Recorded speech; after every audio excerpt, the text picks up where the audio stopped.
I remember that when I was, they had a great rabbi there, Fackenheim, who became one of the top. Sure, I didn't realize that he'd been around. Yeah, he had a year or two here. Is that right? They're very interesting history. Well, you know, Hamilton had some great, interesting families who went on to other things here in Toronto, like the Justice.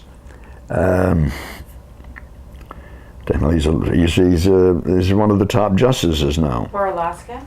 No, in Toronto. He was a Hamilton guy. It's terrible.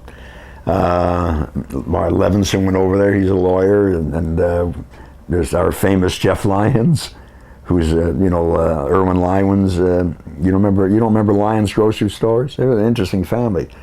The father originally had a pawn shop on James Street. Originally was a cigar maker. Then he had a pawn shop, and Irwin opened 2 or 3 grocery stores. One was right where the Main Street Gallery is now, and Locken had a grocery store there. And I worked there one winter, I guess, over the weekends, $3 a week, delivered groceries on a bicycle. And then he sold to the Leichters, who were butchers. And his son, I did his stag, got married, and he moved to Toronto. He's the one that's involved with all the schmear. He's supposed to be the kingmaker. He's a lawyer. His father's still alive, 90s, over almost 100. I saw him at a bar mitzvah. Johnny Lyons? No, his name is, it's in the news all the time. I'm pretty sure it's Jeff. And his sister's married to Lou Levy. She was, who still lives in Hamilton. The Lyons were a big family. What else? That's a question. Can you say a few words about Ken Sobel, or just trying to get a picture of who this guy was and what was his contribution to the community? Well, Ken Sobel, as I mentioned, started in radio. I think he said he originally started because his mother was a widow. He originally started selling bleach or something. Then he got into buying radio time and selling it, and developed a bit of an agency. Then he started the Ken Sobel Amateur Show, which was a big thing in Canada, which was a knockoff of the Major Bowes Amateur Show, which is one of the biggest radio shows in American history. Major Bowes was famous for having somebody on like the American Idol show. If somebody's always on there where he'd boing, ring the gong, I'm sorry, thanks for your efforts, and off they'd go crying. And then it's Wheel of Fortune, round and round she goes, and who knows. And Ken Sobel ran an amateur show here. The only star I can remember right now that he found was Oscar Peterson, was a winner on his show. And then this kid here was 3 years old at the time, and he was a winner on the Ken Sobel Amateur Show. I just saw him, he's not much bigger now, golfing in Dundas. And we gave him, we made him a disc jockey, that kid. Who's in the picture with him? That's me. Okay. I was that's in 1946, 47. So he became a little radio star. I'd have him on Saturday mornings, and we'd talk and kibitz a bit, and then introduce a song. And then he was, he did public appearances and all that. But so that Ken Sobel Amateur Show would travel across the country, be on the radio. Then the winners would form a traveling company, and they'd go to theaters and all that. So then he got a chance to come to Hamilton. The radio station CHML was owned by a Senator Hardy, I think. And he bought it for his son, who was an alcoholic. So he hired Ken Sobel to come in to be the manager of it, to try to get it on its feet, which he did. And then it became available for sale. And Ken Sobel managed to get it. Jack Kent Cook, who was also born in Hamilton. I don't know if you've heard of Jack Kent Cook. C-K-E-Y. And then he went to the States. He owned Washington Redskins. Yeah, huge. Yeah, he was a Canadian. He tried to buy the station, but Ken Sobel managed to win out. And he brought in, they got the station at the time, as I said, when radio had to turn, with television around the ground, had to turn and produce its personalities. So we had a lot of local programs, and Tom Darling was the manager, and Sobel he started the amateur show again after it had been off for a while, and it was on CHCH. He turned it on the television too, but he had ran the first fundraiser in Maple Leaf Gardens for the Crippled Children's Society, I think. And he put on all his amateur show talent there, and that was the first fundraiser for that particular charity. And then it became a regular thing, Maple Leaf Gardens, after that. So he was an entrepreneur, and also he was in Hamilton, so he figured he had to be part of the community. The whole station realized in order to gain listeners, you have to represent the heartbeat of the community. So he encouraged, the station encouraged all of us to become involved, and there'd always be some project that we'd lead. As a matter of fact, two of the biggest things that he was responsible for, there was the Winnipeg flood, which caught the attention of the whole country, and he arranged to have a home built in a day in Westdale. The home is still there. And we broadcast from there, and people bought tickets to win the home. And that raised over $100,000, which was a lot of money in those times. So that was a big thing for people. And then another was, I think, the flood in Holland, where Jane Grey was sent over to represent the station. So he, as I said, with the Crippled Children's Society, Easter Seals thing, he got, and through the amateur show, he got very, very high profile in the city.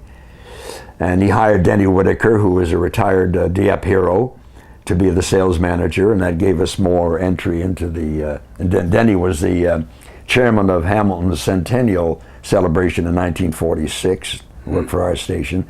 So we became very highly committed to the community. And he built the Jewish Community Center. He was in charge of the one on Delaware. That was his biggest mistake. When you say he built it, what do you mean? Well, he assumed the chairmanship of the building committee, and he was very, aggressive. So there was no. The reason that was a mistake is because why? Because people never moved out. They were moving the other way. There was a fair number of people here, and it was a short drive. As a matter of fact, we just lived around the corner from it on Cumberland, but you could see the shift was coming that way, and eventually. If they'd built out there wouldn't have been the problems we run into later. And he became head of the Urban Renewal Project when that was a big thing in Hamilton, which saw the destruction of York Street and the building of Jackson Square and all that. And as a matter of fact, I saw the 50th anniversary tribute to him, and Frank Donatus was saying, and he was such a far-sighted guy, he was working on and thinking about satellite TV, which nobody was thought about it. And Frank and I said on the program that the stress and strain of all that, he sure caused his heart attack, and he died in his sleep. He had a weak heart, 50-something years of age. I imagine, well, they have the Ken Sobel Apartments named after him, and down on the waterfront. Sure. Which waterfront, which apartments are? There's a sort of a senior citizen, beautiful building, but it's right at the, overlooking the bay, and that's the Ken Sobel Apartments for. Any Jewish wrestlers come through here? Yeah. We had Abe Zvonkin, who was one of our top wrestlers, bald-headed guy. Here's a guy who was a mean man wrestler. You know what his hobby was? Raising French poodle dogs. That's what he was really famous for, he said. And he passed away just recently, I guess, in Shalom Village. Who other? Well, Laskin, Jack Laskin, became. He lives in San Francisco. He was on the tour. Really? Yeah, Jack Laskin. He was. Big guy. And the Strub Boys, they were sort of amateur wrestlers. Danny and my brother, they were weightlifters, in those days to build up their muscles. And Danny did a bit of wrestling. Because wrestling must have come to Hamilton, to the old Barton. Well, no, actually, municipal pool. That was interesting. Municipal pool, the swimming pool, and they put a platform over it. And of course, the big highlight was when the guy tossed him into the water. One wrestler. Well, it was John Catan came through. It was a hot wrestling town. It was. Yeah, there was one every week, and it faded, and then it came on strong again, and now it's probably just as strong. Well, they ran their wrestling show on Channel 11 too. For years. What's his name? Norm Marshall? No. Norm Marshall, but Billy Red Lyons, who lived in Dundas. Oh yeah, Jimmy Red Lyons. No? Billy Red Lyons, the one that I remember, he lived in Dundas, used to do wrestling on every Saturday afternoon, or whatever the case was. Still a big sport, Do yeah. you remember Israel, 1948? Was that a big deal here? Well, I remember because Helen and I got engaged, and we're in Toronto on that day with some family invited us over there to give us a kettle, I think, for our anniversary, our engagement present, and Spadina's swarming with people with flags and everything, because that was the day it was declared. So I'll always remember, 1948. And we had great little organizations. My sister mentions the Pioneer Women's. These were women who worked for Israel. Every home had a pushka. My mother had 2 or 3 pushkas in there for the Blue Box and for other charities. I always put a penny in, I guess, for Shabbos. We had the Arbiter Ring was big here. Really? Yeah. The Arbiter Ring. That was sort of a left-leaning, wasn't left-leaning. And the youth group that was left-leaning, what was that? Shomer Tzayir? Something like that. That's interesting. This Dan Enright I told you about, the game show producer, Yeah. he spent time in Israel when he was a teenager with this left-leaning group. He was a leftist. Very, very brilliant man. He was making $25,000 a year, $250,000 a year when the American president was making $25,000 for this game show. His biggest one was Concentration, and anyhow, he and they, of course, the scandal caused his downfall, but he was a Yiddish, they all were, I guess, Yiddish boy, who was in this youth group. They would spend time in Palestine in those days. But we had several groups. So you remember Pioneer Women? My sister was Pioneer Women. And you remember the Arbiter Ring, which was more Yiddish. Yeah, they had, and then there was a shula here, which is aside from the Talmud. Yeah, there was a shula. Yeah. Well, that I don't remember where they, unless they were on Vine Street in the building there. And you don't remember who went to the shula as opposed to the Arbiter Ring? I just remember the Talmud Torah. Then one of the most famous teachers was Miss Croach. She was a darling. She's in that picture if I can find it. If I have time to look in my files there, I may find it if you want to spend a little time after. Isn't that interesting? Yeah. So we had these fervent groups here, who were thinking of Palestine. My father, I don't think my father got involved. He wasn't much of a, how could he do anything? It was like 6 days a week. You know, you're a peddler out on the road. Of course. You know, they just had He spoke what language to your mother? They spoke Yiddish, and we all understood Yiddish. He was interesting. He was a furniture manufacturer in Poland. And the only reason he left is he was in this Russian army and home on leave once. And these guys said, you with the beard, you must be Yiddish. It wasn't bad enough they cut his beard off. They did a slight slice across here. He said, I got to get the hell out of this country, thank God. So he came over here to Toronto, where he had a brother-in-law, then finally to Hamilton. Then he brought the family over in I was born in 26, my sister was born in 24. So about 23, he came over with 4 kids. And 2 of us were born here, so we had 6. Yeah, so, and he was a furniture man, but he tried to get furniture manufacturing, no luck. So he got a job in construction, tearing down old buildings, and he couldn't stand being indoors, all the dust and everything. So he became a peddler, and that was that. What did we leave out that we should not have left out, that we should have at least touched on? Well, we talked on York Street was the center of the. That was the center of the center of the, we had Mrs. Rosenberg with her grocery store, and the Yaffes had a grocery store. Morris Gelber's father had the butcher store. He was kosher, but not kosher. Yeah, we heard about this controversy. Oh, yeah. Can you talk about that a bit? Well, I just remember, you know, it was like a Toronto is now. There was the real kosher butcher. I think Scott's, and I think she's still alive, Edie Scott. She was a Roken, Edie Roken. Her family ran, I think they had the kosher butcher store. And Gelber had the busy one with the better prices. My family went there because they were kind of related to the Gelbers. Got probably more free bones from him than the others. Then there was, the Scots also was a delicatessen.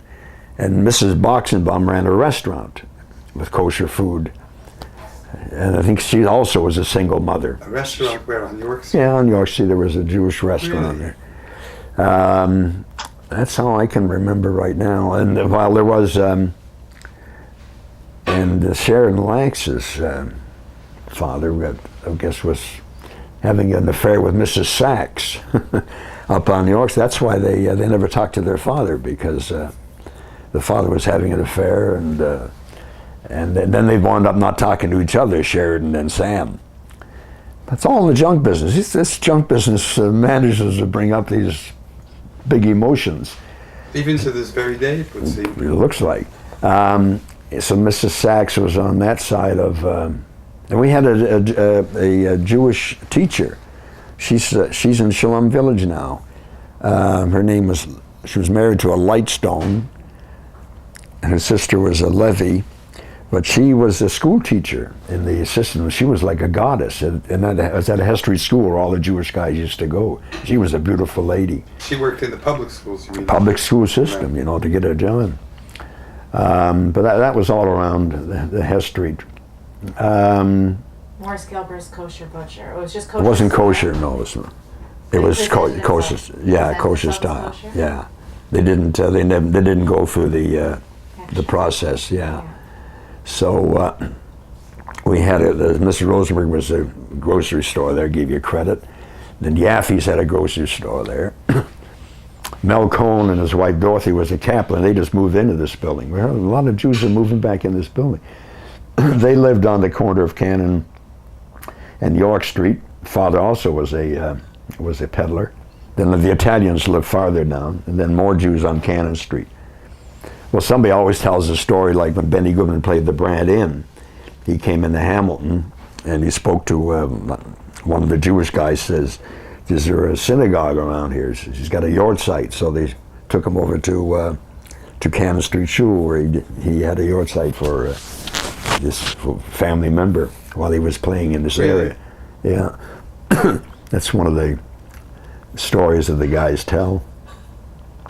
But well, our life was centered around here. It was pretty good. We had Victoria Park where we played ball. Just not too far from here. Down Queen Street, we'd roller skate. Any street fights or any? I don't remember any. I don't remember. Non-Jews? I remember like we walked tenderly past the Italo-Canadian Club, and also that's where the mafia was, right around the Jewish Railway Street. That was right in the heart, right around the corner from the synagogue. That's where the local mafia, Papelias, then the bootleggers. I think there must have been some Jewish bootleggers too. I'm sure of it.